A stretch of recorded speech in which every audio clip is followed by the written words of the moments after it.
My great-grandfather, all my great-uncles and cousins were ministers. Some of the hymns that I play today, my son knows same hymns in church from the time I was about 5 years of age. I find that growing up in the city of New Orleans, there was music all over the area where I grew up. I had about maybe 4 musicians that lived in my neighborhood. And so I heard all that and I soaked all that up. And it was a very vibrant area where music was everywhere.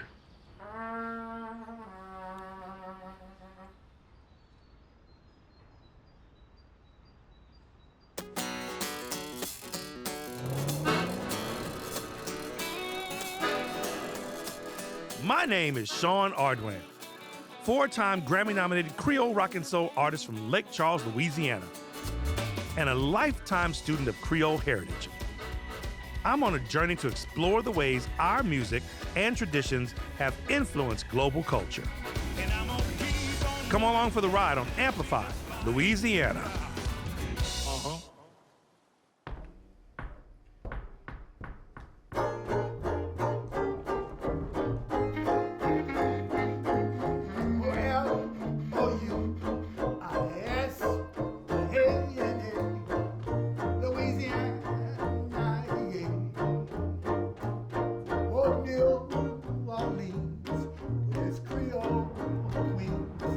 Perhaps no city in America has been discussed, considered, and dissected as much as New Orleans.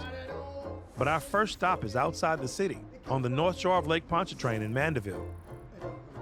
On a sleepy side street, the Dewdrop Jazz Hall. Built in 1895, it was one of the area's original social aid and pleasure clubs. But by the 1920s, the Dewdrop was a legendary hub for the music scene up north. According to oral history, fans would flock from New Orleans on steamboats for a chance to see icons like Louis Armstrong. The hall has been lovingly maintained after being nearly forgotten in the late 1900s and currently hosts a regular program of popular shows on weekends. I've invited a few local legends to give us a taste of what we might have heard in the Dewdrop's heyday and to help me dig into the specifics on this iconic phase of traditional jazz.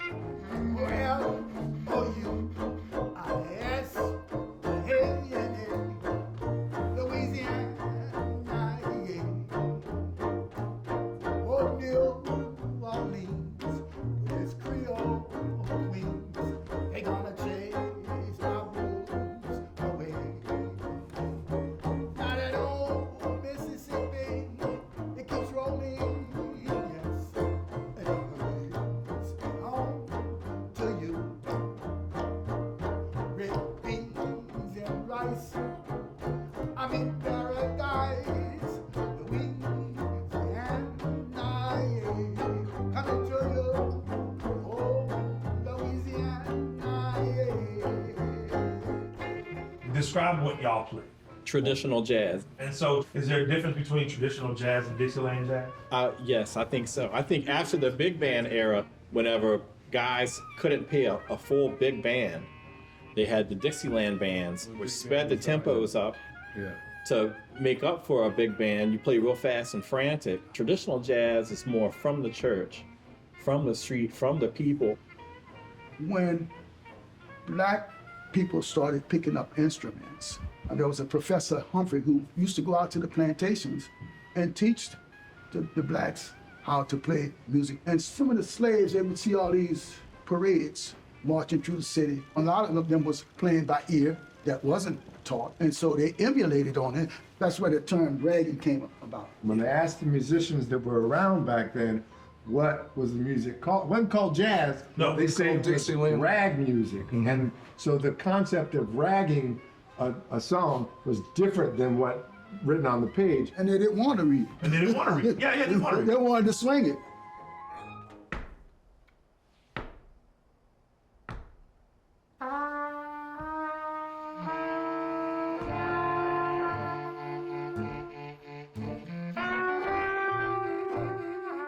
Music is spiritual. You know, you say you come from family of ministers, and seeing as how we're right next to a church, can we talk about the relationship of the music and the church?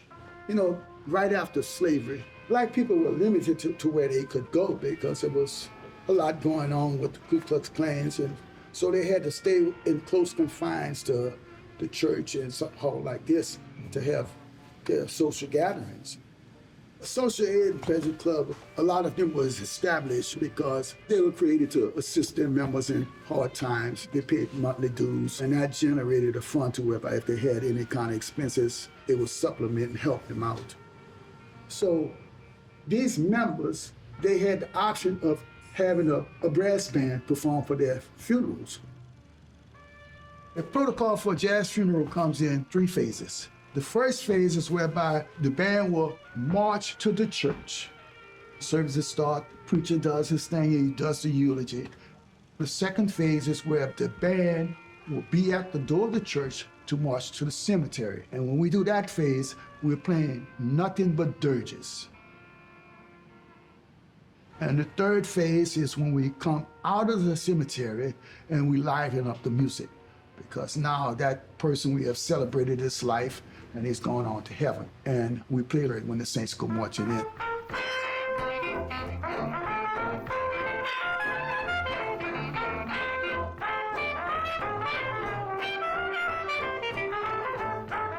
So, why do you do it?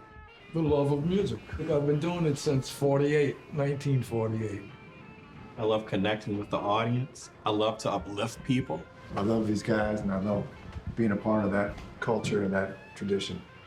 It's important that pass it on to the next generation so that they understand the history and the sacrifices that our people have made to the contribution of the greatest art form in America, jazz.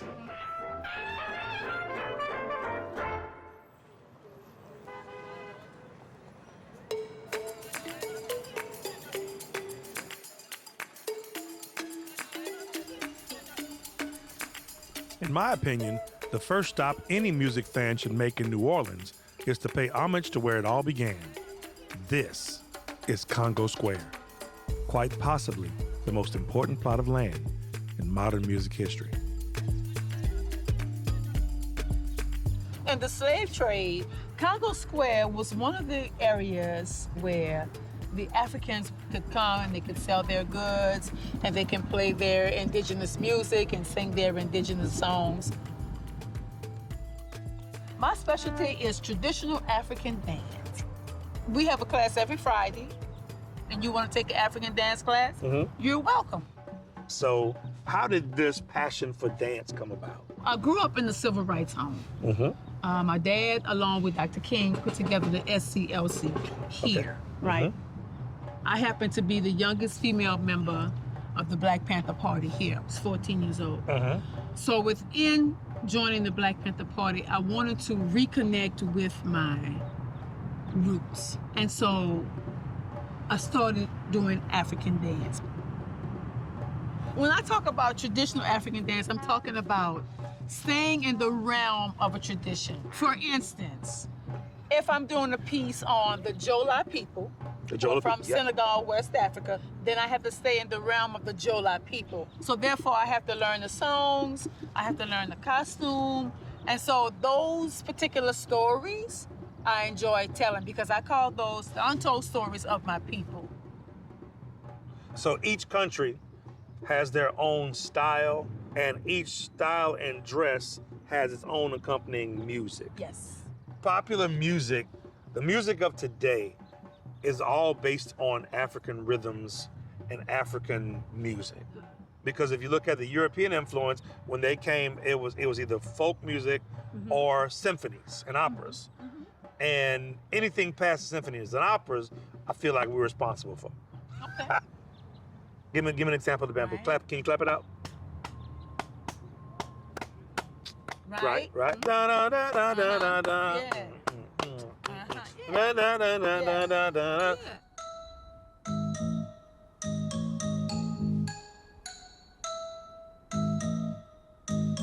Them angels coming uptown trying to meet me. I met 20 flag boys, nothing beat me. They trying to stop me for a picture like a star. We can't pose in St. Joe, we at war. We at Some of the most iconic images from Mardi Gras that everyone is familiar with are the masking Indians. What a lot of people don't realize is that the tradition is not just a Mardi Gras thing. It's a year-round investment of time, money, and energy with a whole calendar of associated events. One of the most prominent contributors to that culture right now is my friend, Flagboy Giz. Boy, we marching with the guns. The kids are telling me they listen and they follow. When I heard white people own Chihuahua, I said, boy, do it big for the culture. Nigga sound can be made by them vultures. Them angels coming uptown trying to meet me. I met 20 flag boys, none beat me. They trying to stop me for a picture like a star. We can't pose in St. Joe, we at war. He kindly invited us into his home workshop to show us what it takes to keep the tradition alive and break down for me how it all goes down. That's the front. So this is the Robert E. Lee statue in Jackson Square. So I got the cathedral right there, but I got a full color Andrew Jackson. Like the concept of this suit was really about reclaiming what's yours in the city. I didn't really have no formal training. It was all just picking it up and learning it. Basically, with this tacking down the beads, you know, your whole life is like intimidating. Like, man, you can't sew that. Right. And then once you really start to get good at it, it's like, man, not only can I sew it, Like so good. I'm gonna be better than all y'all at it. This is a very spiritual city, and the Mardi Gras Indians is like the spirit of it all. There's constant Mardi Gras Indians parading around that festival, French Quarter Festival, every festival you go see. And you go to the Congo Square, and you see Mardi Gras Indian Tootie Montana statue right there. Mardi Gras, you have your brand new suit ready, you debut it, and you have to show it off. The Big Chief is the spectacle. Everybody come out to see the Big Chief. Big Chief got beaded wings, and then he can open it up like a big butterfly. Crown is, 12, 13 feet tall in the air. Average New Orleans black masking Indians, Mardi Gras Indians, it usually takes a year, so your heart has to be in it. But, because I've been blessed being able to make music, this is like my main job. If I'm not making music, I'm sewing. Cold. There's only one Super Sunday, it ain't the Super Bowl. Mardi Gras walking through the street like I run a town. Don't blow your horn at me to move, drive around. I don't take interest, they don't. Back in the day, I'm sure there was other stuff associated with being an Indian tribe, but today, it's all about the love of the culture, love of the people. Of course. Nobody hurts each other. We all shake hands. It's really about being prideful about your work. And I'm just like, man, that's what you gotta do it for. You make it for the neighborhood. And then when I go into the studio, it's hard to not include that in the music. That's what I'm trying to do in the music, and I'm making it so New Orleans that, New Orleans people love it. If you're from New Orleans, you have to listen to my music and say, man, he made this for me.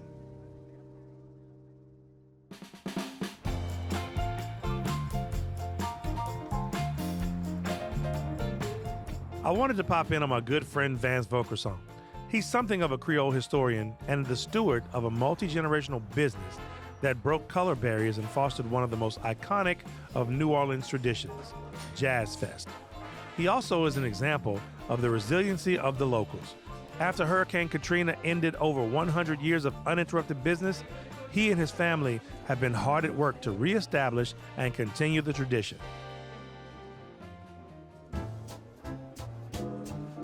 I'm a third generation sausage maker, and my grandfather was a butcher by trade. He started in 1899.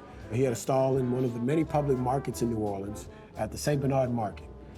Then my dad came up and kind of took it to another level.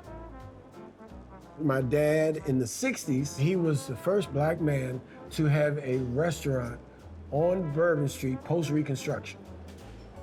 And I heard this, you were the only vendor to be at every single Jazz and Heritage Festival ever. And it's a big thing for us. Jazz and Heritage Festival is truly a cultural, iconic type of event. My dad's business partner at the time was a guy named Larry Borenstein. And he was a good friend with George Wein, who was the founder of the Newport News Jazz Festival. And so they had a little bitty type lunch meeting, and what came out of that initial conversation was for the first inaugural New Orleans Jazz and Heritage Festival, which happened in 1969-70 at Congo Square, which is Armstrong Park here in New Orleans. So, a lot of people out there are gonna wanna know, what do you feel is the difference between Cajun and Creole? Creole is a culture. It's not related or affiliated with a racial construct. That happened over time. Cajun is actually a subset of Creole. A lot of people misconstrue that, but it is truly a culture. When you make sausage, I will always say, you need fat to make good sausage. Yeah, absolutely. I got this right here. This is the spicy. This is the Creole hot sausage po' boy. Creole hot sausage. Otherwise known traditionally as Creole chorizo. But if somebody say they're giving you a po' boy and they don't have this light French bread, you're eating a hoagie. A hoagie or a hero. Or a based hero. on where you're from. So anyway, here we go. Let me try this out. Woo!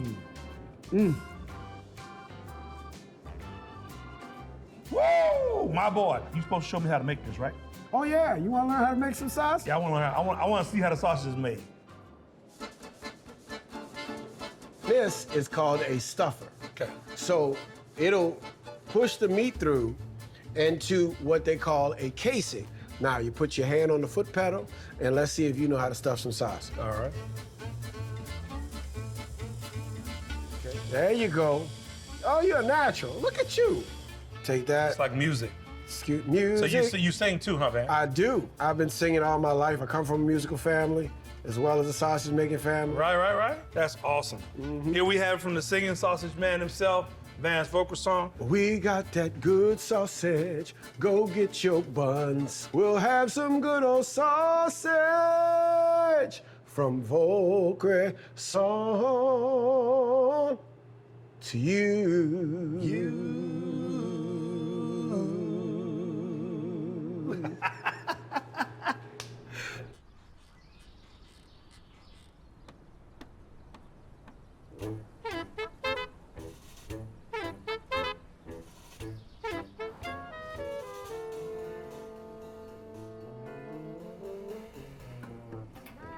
One of my favorite venues in New Orleans is Music Box Village.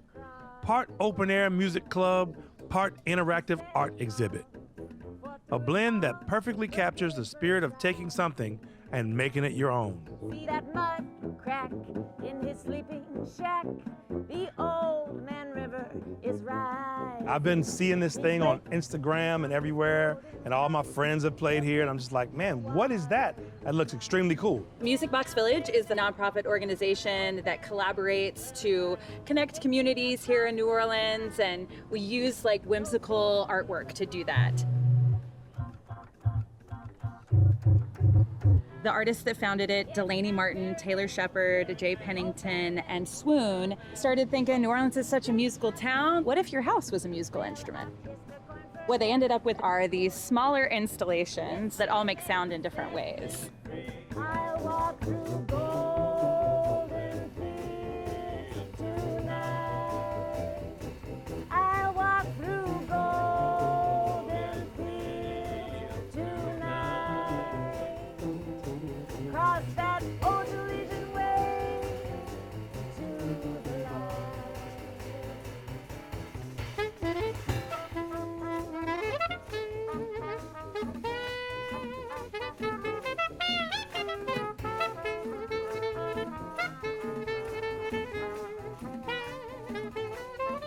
Aurora Nealand is an American saxophonist, clarinetist, singer, and composer.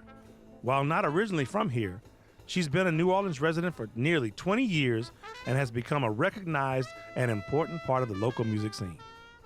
This is my first time here, and I'm just like, it's really, really cool. I've had the opportunity to play here a number of times, and I think it's always a joy because you show up really trying to play in the space, which is made out of found objects from all around the city.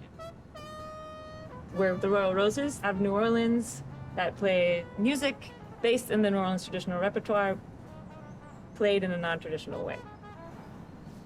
We're really trying to push the envelope for ourselves of like being living traditionalists, so letting the tradition live in our current times. Improvisation can exist in almost every form of live music, you know, and like it's just varying degrees of how you learn to be comfortable with that. And jazz is an amazing place to like train yourself to be comfortable in uncertainty. well, So when you write songs since you've been here, have you been inspired because of the land? As a transplant to New Orleans, there is a liberation in the way that music is being played here. Not having a fear to make music social is deeply informed by being here in Louisiana. And I think there's ways to make really amazing, impactful, important music and still make it social and of the place that you're in. I'll walk through golden fields tonight, cross that old Elysian way into the light.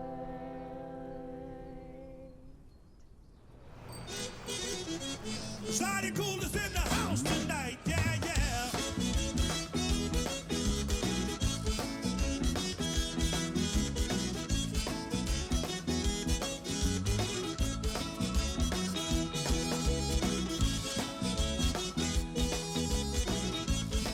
You know I'm from Louisiana. I was born here. This place is as much a part of me as I am of it. Proud Southwest Louisiana boy. But no matter how many times I travel this state, it never ceases to amaze me how different it can be driving 10 minutes down the road. But at the same time, we're all so similar. We've borrowed little pieces of each other's soul and mixed it with ours. I hate to use such a cliche, but it's like a super rich gumbo. All these flavors blend together, and what you get in each spoonful is a unique homogeny you won't find anywhere else in the world.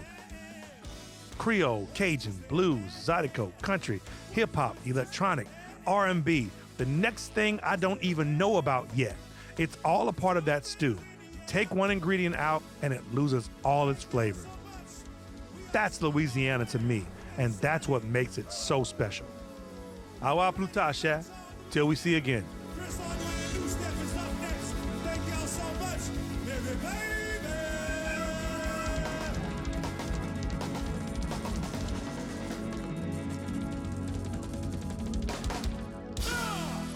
Thank y'all so much. God bless.